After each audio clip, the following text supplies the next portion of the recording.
In the Economic System of Islam 1948, he clarified that wealth in an Islamic economy is God's trust, and its circulation must be fair among all classes, with principles like zakat, charity, endowment, and financial accountability, providing a moral foundation, defining a welfare state as one that supports the weak and prevents wealth concentration, principles that today offer an alternative civilized model for the global economic system, especially when the world is suffering under the economic slavery of the IMF and World Bank. His resolve to awaken intellectual autonomy, religious dignity, and moral consciousness in the hearts of youth was evident in 1947 when educational institutions were coming under Western influence. He sowed the seeds of intellectual independence by patronizing the establishment of Islamic Jamiat Talaba, so the new generation could acquire moral training and religious consciousness alongside education. His message being that Islamic revolution is brought about not by the gun, but by the pen, knowledge, character, and perseverance, a philosophy that remains a guide for Muslim youth today, whether in educational institutions in Istanbul,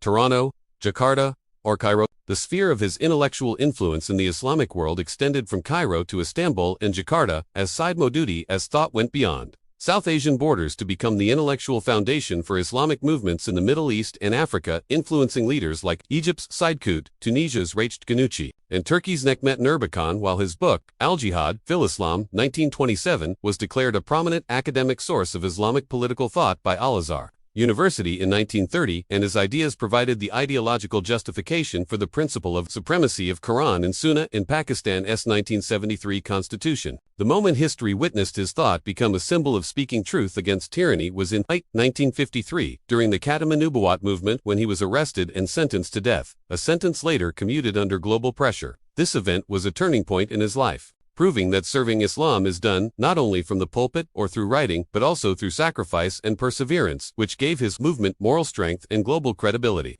The continuity of Islamic thought that remains a source of moral guidance for humanity today persists after his passing in Buffalo, USA, in 1980, as his intellectual legacy lives on through more than 120 works translated into various languages, used as intellectual pillars by Islamic movements, universities, and think tanks, carrying his message that the path to Islamic revival is possible without knowledge, morality, discipline, and justice. Intellectual perseverance, moral courage, and collective consciousness are the forces that keep nations alive, and Said Maududi's message remains a source of intellectual light and practical motivation for the Muslim Ummah today, teaching us that if Muslims remain connected to their history, Sharia, and ideological principles, they can not only stop their decline but build a new world based on justice, morality, and peace for humanity. A thought that assures us that an Islamic revolution is still possible today, provided we stand firm on our Lord's system with faith, knowledge, discipline, and perseverance.